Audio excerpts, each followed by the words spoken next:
মুক্ত কর ভয়, আপনা মাঝে শক্তি ধরো, নিজের কর জয়। আজকে সামনে এগোনোর সময়। ভয় নয়, লাল সবুজের পতাকা হাতে একজন মানুষ নয়, একটি বিশ্বাস এগিয়ে আসছে।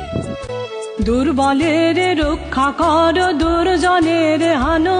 এই আদর্শেই গড়ে ওঠে নেতৃত্ব, এই আদর্শেই জন্ম নেয় সংগ্রাম। আমি আপনাদেরকে প্রতিশ্রুতি দিতেছি, আপনাদের হকের 5 পয়সা আমার পেটে যাবে না ইনশাআল্লাহ।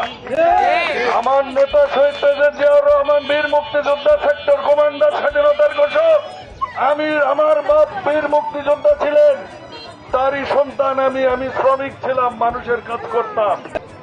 সব ছেড়ে আসছি, আমার বাড়ি আছে, গাড়ি আছে, সব আছে। আল্লাহ দিলে হক পথে, হালাল পথে, সুদ ঘুষ আমি জীবনে খাইনি। আপনাদের সাথে কাজ করতে চাই, আমি আপনাদের সন্তান। নিজের দিন ও নিঃসহায় যেন কভু না জানো। আপনি আমাদেরই একজন, কারণ আপনি লাভের রাজনীতি নয়, সেবার রাজনীতিতে বিশ্বাসী। ভয় মুক্ত বাংলাদেশ গড়তে ন্যায় ও সততার পক্ষে আপনার মূল্যবান ভোট দিন। ফজলে হুদা বাবুলকে ধানের শীষ প্রতীকে।